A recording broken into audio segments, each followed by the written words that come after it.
सुना है कि बहुत सारे लोग मेरे पीछे पड़े हैं, बस मेरे मुड़ने की देर है।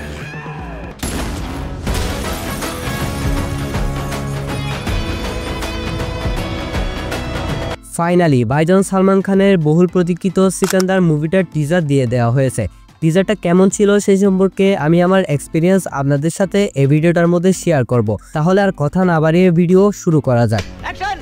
সিকান্দার ভাইজানের ক্যারিয়ারের সর্বোচ্চ বাজেটের সিনেমা হচ্ছে এটি। মুভিটা পরিচালনা করবে এআর মুরুগাদাস, যিনি অলরেডি আমির খানের সাথে গাছনির মতন ব্লকবাস্টার সিনেমা উপহার দিয়েছেন অডিয়েন্সকে। এআর মুরুগাদাস এবার আসছেন ভাইজান সালমান খানের সাথে আরো একটা ব্লকবাস্টার সিনেমা নিয়ে। সিনেমাটার টিজার সম্পর্কে যদি আমি এক লাইনে বলি তাহলে আনসারটা হচ্ছে অসাধারণ ছিল এই টিজারটার মধ্যে আমরা দুর্দান্ত লেভেলের বিজিএম দেখতে পেয়েছি। টিজারের মধ্যে যদি এরকম দুর্দান্ত বিজিএম থাকে তাহলে আশা রাখেন যে এই মুভিটার মধ্যে আমরা টপ নচ লেভেলের বিজিএম দেখতে চলেছি। টিজারের মধ্যে ভাইজান সালমান খানের একটা ডায়লগ ছিল, ডায়লগটা শুনে মনে হয়েছে এটা ভাইজানের নিজের জীবন থেকে নেওয়া হয়েছে এবং এই ডায়লগটা যেন লরেন্স বিষ্ণয়কে ইশারা করছে। টিজারের শুরুতে আমরা ভাইজানকে হেঁটে যেতে দেখতে পেয়েছি, এরপর অনেকগুলো গান থাকা অবস্থায় একটা শোকেস দেখতে পাই।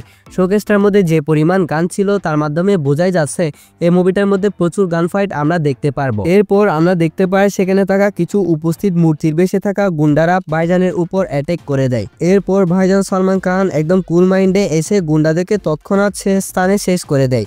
এরই মাধ্যমে বোঝা যাচ্ছে ভাইজান এই সিনেমাটার মধ্যে অনেক বড় ডন অথবা মাফিয়া চরিত্র প্লে করতে চলেছেন। আমি যে শুরুতে বলেছি এই মুভিটার মধ্যে প্রচুর পরিমাণ গান ফাইট আমরা দেখতে পারবো, সেটার একটা ঝলক অলরেডি টিজারের মধ্যে দেখিয়ে দেওয়া হয়েছে। টিজারের লাস্ট সিনের মধ্যে অসাধারণ একটা গান ফাইট রেখেছে মুভির মেকার্সরা, যেটা আসলে এই মুভিটাকে দেখার এক্সাইটমেন্ট লেভেলটা আরো বেশি বাড়িয়ে দিয়েছে। টিজারের লাস্ট সিনে যদি আপনি খেয়াল করেন তাহলে ভাইজান সালমান খান যখন হাতে থাকা শর্ট গানটাকে আবার রিলোড করছেন হাঁটুতে চেপে, তখন ভাইজানের চোখের এক্সপ্রেশন যেটা ছিল সেটা পুরো দুর্দান্ত মনে হয়েছে। তার মাধ্যমে বোঝাই যাচ্ছে এই মুভিটার মধ্যে ভাইজান সালমান খান আসলে বিচক্ষণ মাইন্ডের একটা রোল প্লে করবে। তাছাড়া টিজারটার মধ্যে ভাইজানের সোয়াগ, অ্যাটিটিউড সবকিছু মিলিয়ে টিজারটাকে নেক্সট লেভেলে নিয়ে গিয়েছে। মুভিটার মধ্যে আমরা ভাইজানের অনেক বেশি সোয়াগ এবং অ্যাটিটিউড দেখতে পারবো। অল ওভার সবকিছু মিলিয়ে মনে হচ্ছে ভাইজান সালমান খান এবার নিজের স্টারডম এবং মেধা অনুযায়ী একটা পারফেক্ট স্টোরির উপর বেস করে বানানো মুভিতে কাজ করতে চলেছেন। এআর মুরুগাদাস যেহেতু এই মুভিটা পরিচালনা করবে তাই এতে কোনো সন্দেহ নেই যে এই মুভিটার মধ্যে আমরা পারফেক্ট একটা স্টোরি দেখতে পারবো। তাছাড়া এই মুভিটার মধ্যে অনেক বেশি অ্যাকশন থাকবে যেটা টিজার থেকেই বোঝা যাচ্ছে। সো ভাইজানের স্টারডম এবং এআর মুরুগাদাসের ডিরেকশন সবকিছু মিলিয়ে আরেকটা অল টাইম ব্লকবাস্টার সিনেমা উপহার পেতে চলেছে ইন্ডিয়ান অডিয়েন্স। এতে কোনো সন্দেহ নেই যে এই মুভিটা ইজিলি 1000 কোটি রুপি ইনকাম করে নিবে। মাত্র তো এই মুভিটার টিজার চলে এসেছে, এখনো ট্রেলার আসা বাকি রয়েছে। যখন এই মুভিটার ট্রেলার আসবে তখন এই মুভির যে হাইপ বর্তমানে রয়েছে সেই হাইপটা আরো বেশি দ্বিগুণ হয়ে যাবে এবং অডিয়েন্স অনেক বেশি এক্সাইটেড হয়ে যাবে এই মুভিটা দেখার জন্য। সো এই টিজারটা নিয়ে আমার নিজের পার্সোনাল ওপিনিয়ন হচ্ছে টিজারটা কোথায় আমার অসাধারণ লেগেছে।